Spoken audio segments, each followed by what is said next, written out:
The Palm Beach Civic Association expands its communication outreach with a state-of-the-art television studio. We call it Studio 33480, the zip code for the beautiful island of Palm Beach. Sponsored by Finley Galleries, our goal is to bring you in-depth interviews with the most colorful and knowledgeable personalities on the island. And now, our host.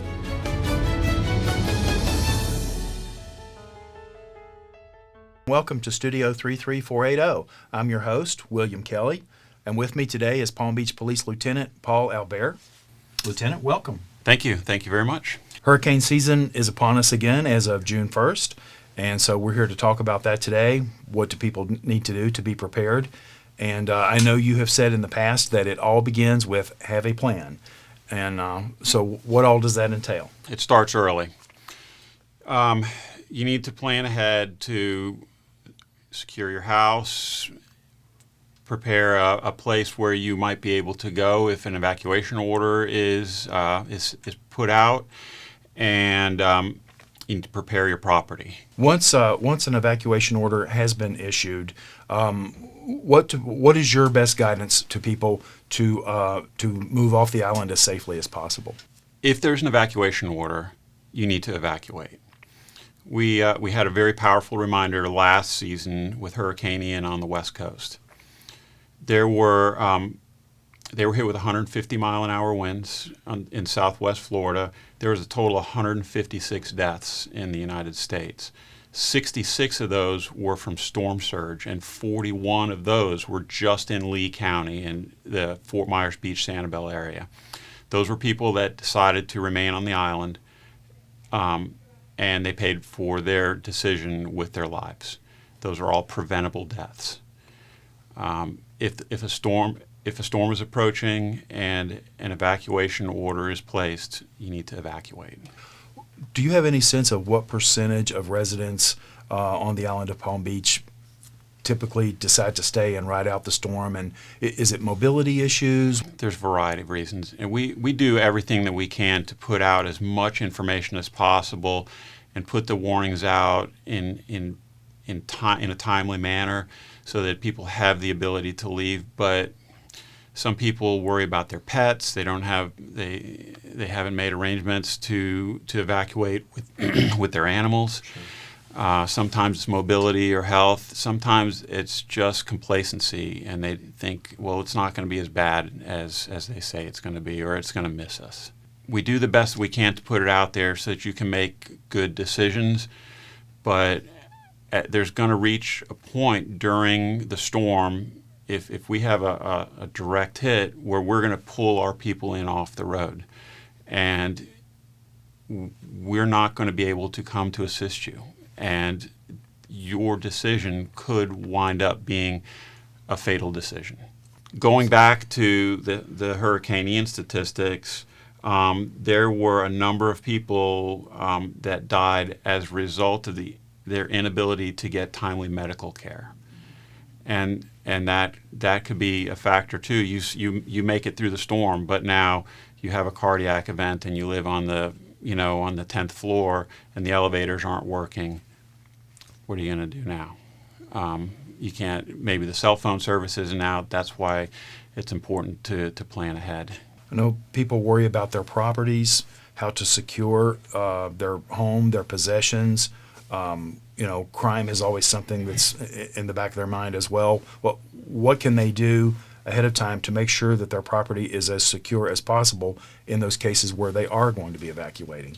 Sure. Time is of the essence. So you can start off with trimming your trees and getting your yard ready before the season comes. And then once a storm is approaching, you need to pull in loose items, patio furniture, yard ornaments, anything that could become a projectile during a storm. Once a storm has passed, the focus becomes reentry. Yes. Onto the island. There's a very deliberate procedure there for a lot of reasons. The police department manages that procedure very carefully. Yes. First, let me ask you, what do residents and businesses, what can they do in advance to make the reentry process as smooth as possible for them? The first thing they can do, we have a form that's available on our website, and you can either download it and submit it electronically, or you can come into the station and we will provide you a copy. We'll help you fill it out, whatever you need. But that is to verify who our residents are and who our business owners are. So we encourage everybody to fill this form out, get set up on our reentry list. We've gone through several phases or iterations of our reentry program. For a while, we had ID cards, and then we had placards for the cars. Now we're going with a validated list of people, and there will still be a resident reentry line at the bridges. Once they've done that, everything they can to be clear on the ID and to make sure that they're on this validated list, and now it's time to come back on the island. There's a process there. Can you kind of just walk us through that? There is. So as the storm approaches, there's going to reach a point where we're going to shut down access to the island, and there will be, at the beginning, no access for anybody except first responders and the public works officials immediately after the storm to start cleaning up. And then once the roadways have been cleared and there's a certain level of safety in place, then we'll start allowing business owners and residents to come back onto the island. We're looking at the people who can come in, who own the homes, who own the businesses, who can come in, do a damage assessment to find out what their needs are going to be once the island opens up more and they can bring more people in. Is there still a hotline that's at play? There will be a hotline, and we encourage everybody to sign up for town alerts, because we push out a lot of information via the town alert system. I see.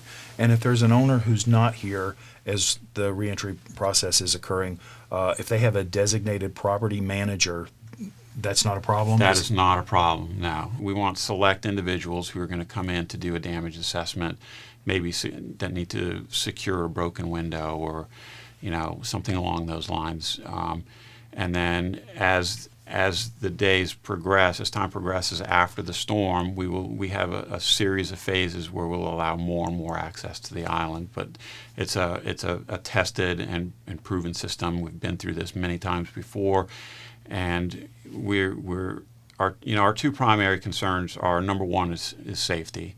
We want to make sure it's safe on the island before people start coming back, but we also want to make sure the island is secure, because as long as power is out, we have a lot of very valuable houses with a lot of very valuable content, and we don't want to allow a lot of extra people on the island who could potentially come in and try to commit crimes.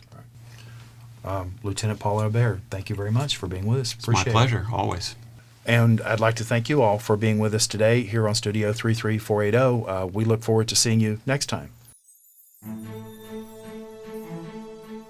Studio 33480 is brought to you by the Palm Beach Civic Association, our sponsor, Finley Galleries, and our viewers. We welcome your thoughts on how our programming can best serve our members and residents.